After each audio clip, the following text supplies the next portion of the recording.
ದಿನ ಬೆಳಗಾದ್ರೆ ಏನಪ್ಪಾ ತಿಂಡಿ ಮಾಡೋದು ಅಂತ ಯೋಚನೆ ಮಾಡ್ತಾ ಇದ್ರೆ ಯೋಚನೆ ಮಾಡಬೇಡಿ, ಈ ರೆಸಿಪಿ ಟ್ರೈ ಮಾಡಿ, ಸಕ್ಕತ್ತಾಗಿರುತ್ತೆ. ಇದು ಒಂದ್ ರೀತಿ ಹೈ ಪ್ರೋಟೀನ್ ದೋಸೆ. ಯಾಕಂದ್ರೆ ಇದರಲ್ಲಿ ಕಡಲೆಬೇಳೆ ಮತ್ತೆ ಅಕ್ಕಿ ಎರಡೂ ಕೂಡ ನೆನೆಸಿ ನಂತರ ಮಾಡ್ತಿರೋದ್ರಿಂದ ಪ್ರೋಟೀನ್ ಹೆಚ್ಚಾಗಿರುತ್ತೆ.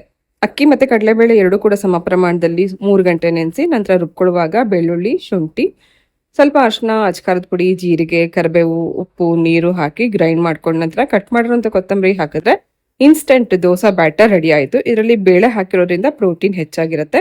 ಫರ್ಮೆಂಟೇಷನ್ ಮಾಡೋ ಅವಶ್ಯಕತೆ ಇಲ್ಲ. ಬೇಕಂದಾಗ ಇದನ್ನ ಗ್ರೈಂಡ್ ಮಾಡಿ ನೀವು ದಿಢೀರಾಗಿ ದೋಸೆ ಮಾಡ್ಕೊಂಡು ತಿನ್ಬೋದು.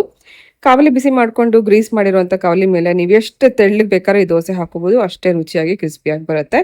ಇದನ್ನ ಸುಡುವಾಗ ತುಪ್ಪ ಅಥವಾ ಎಣ್ಣೆ ಹಚ್ಕೋಬಹುದು. ಮೇಲಿಂದ ಇನ್ ಸ್ವಲ್ಪ ನಾನು ಕೊತ್ತಂಬರಿ ಸೊಪ್ಪು ಹಾಕಿದೀನಿ, ನೋಡಕ್ಕೂ ಚೆನ್ನಾಗಿ ಕಾಣಿಸುತ್ತೆ. ಇದಕ್ಕೆ ನೀವು ಕ್ಯಾರೆಟ್ ಮತ್ತೆ ಬೀಟ್ರೂಟ್ ಈ ತರದನ್ನೆಲ್ಲ ತುರಿದ್ಬಿಟ್ಟು ಹಾಕೊಂಡು ಮಾಡ್ಕೋಬಹುದು, ಇನ್ನೂ ರುಚಿಯಾಗಿರುತ್ತೆ. ಅಥವಾ ಪಾಲಕ್ ಸೊಪ್ಪನ್ನ ಕಟ್ ಮಾಡಿ ಹಾಕಿ ಮಾಡ್ಕೋಬಹುದು, ಅದು ಕೂಡ ಇನ್ನೂ ಹೆಲ್ದಿ ಆಗಿರುತ್ತೆ. ಈ ತರ ವೇರಿಯೇಷನ್ಸ್ ನ ಮಾಡ್ಕೊಂಡು ಡಿಫ್ರೆಂಟ್ ವೆರೈಟಿನಲ್ಲಿ ದೋಸೆ ಮಾಡ್ಕೊಂಡು ತಿನ್ಬೋದು. ಫರ್ಮೆಂಟೇಷನ್ ಮಾಡದೆ ಇನ್ಸ್ಟೆಂಟ್ ಆಗಿ ಮಾಡುವಂತ ದೋಸೆ ಅಷ್ಟೇ ಅಲ್ಲದೆ ಹೆಲ್ದಿ ಆಗಿರುವಂತ ಈ ದೋಸೆ ರೆಸಿಪಿ ಒಂದ್ಸತಿ ನೀವು ಕೂಡ ಟ್ರೈ ಮಾಡಿ. ಈ ದೋಸೆಗೆ ಇವತ್ತು ನಾನು ಕಡಲೆ ಬೀಜದ ಚಟ್ನಿ, ಹಾಗೆ ಗಾರ್ಲಿಕ್ ಚಟ್ನಿ ಮತ್ತೆ ತುಪ್ಪ ಇದ್ರ ಜೊತೆಗೆ ಸರ್ವ್ ಮಾಡ್ತಾ ಇದ್ದೀನಿ. ರೆಸಿಪಿ ಟ್ರೈ ಮಾಡಿ, ಹಾಗೆ ನನ್ನ ಪೇಜ್ನ ಫಾಲೋ ಮಾಡಿ.